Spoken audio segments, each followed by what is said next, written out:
पाकिस्तानचा माजी क्रिकेटर अनवर खान याचा भाऊ नादिर मदतीसाठी मुंबईत वणवण फिरतोय। नेपाळमध्ये व्यवसायासाठी गेलेल्या नादिरशी व्यावसायिकांनी 2 कोटींची फसवणूक केली। यानंतर नेपाळ सरकारकडून कोणतीच मदत न मिळाल्यामुळे त्याने मदतीच्या अपेक्षेने भारतात घुसखोरी केली। दिल्लीमध्ये पाकिस्तान दूतावासाशी संपर्क साधून त्याने मदत मागितली, मात्र तिथेही त्याला मदत मिळाली नाही। अखेर मुंबई पोलिसांच्या मदतीने पाकिस्तानात जाता येईल का याचा प्रयत्न करत वर्षभरापूर्वी मुंबई पोलिसांकडे येऊन तो स्वतः हजर झाला। नादिर अनधिकृतरित्या भारतात आल्यामुळे पोलिसांनी गुन्हा नोंदवून त्याला अटक केली। न्यायालयाची 6 महिन्यांची शिक्षा भोगून नादिर आता बाहेर आलाय।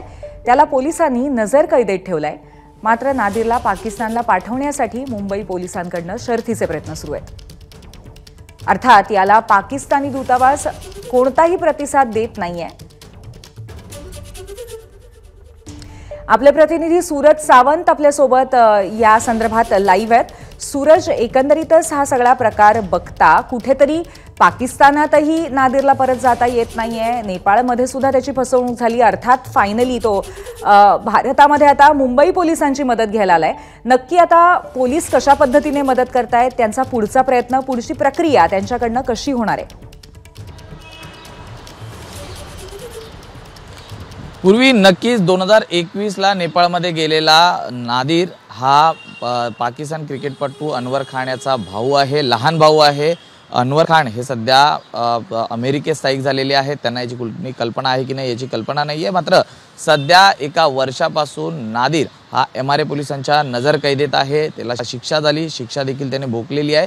मात्र आता त्याच्या परतीसाठी MRA पोलिसांकडनं जे आपले पाकिस्तान दूतावास आहे त्यांच्याशी संपर्क करण्यात आलेला आहे। कागदपत्री पूर्तता देखील करण्यात आलेली आहे। त्याचबरोबर भारतातल्या आपले जे केंद्राशी देखील संपर्क झालेला आहे आणि केंद्रात देखील त्याचे कागदपत्र हे पाठवण्यात आलेले आहेत। मात्र 4 महिने जाऊनही त्यांच्याकडनं अद्याप कुठलाही प्रतिसाद मिळालेला नाही आहे आणि याचीच वाट पाहत नादिर हा या ठिकाणी MRA पोलिसांच्या नजरकैदेत आहे। या ठिकाणी कुटुंबियांच्या आठवणीने अनेकदा तो ढसाढसा या ठिकाणी रडतो।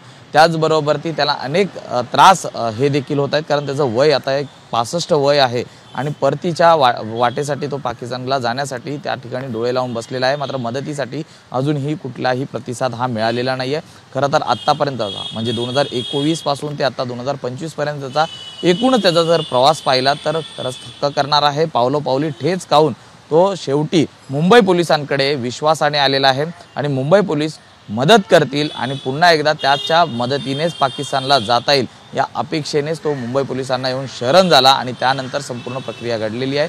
नादिरला पाकिस्तानमध्ये 2 पत्नी आणि 2 मुलं आहेत। तो उच्च शिक्षित आहे। त्याने MBA मार्केटिंगमधनं केलेलं आहे। जवळपास 39 देश तो फिरलेला आहे। पाकिस्तानमधल्या अनेक बड्या राजकारणी आहेत, त्यांच्याशी त्याचे चांगले संबंध आहेत। मात्र आता मदतीसाठी तो मुंबईत फिरत आहे। मुंबईतले MRA पोलीस स्टेशनमध्ये सध्या त्याला ठेवण्यात आलेलं आहे नजरकैदीमध्ये।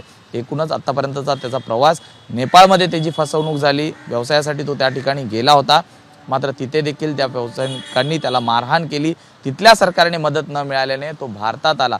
भारताचे आणि पाकिस्तानचे संबंध हे वाईट आहेत हे जाणून सुद्धा तो या ठिकाणी अनधिकृतरित्या आला। दिल्लीतल्या पाकिस्तान दूतावासांशी संपर्क साधला, मात्र त्यांनी देखील प्रतिसाद न दिल्यामुळे मुंबईत आल्यावर मुंबई पोलीस आपल्याला मदत करतील या हेतूने मुंबईत आला आणि मुंबई पोलिसांमध्ये त्याने स्वतः येऊन शरणगती पत्करली।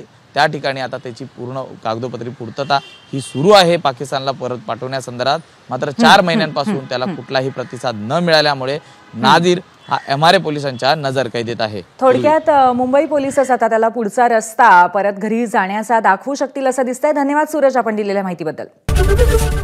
ABP माझा, उघडा डोळे बघा नीट।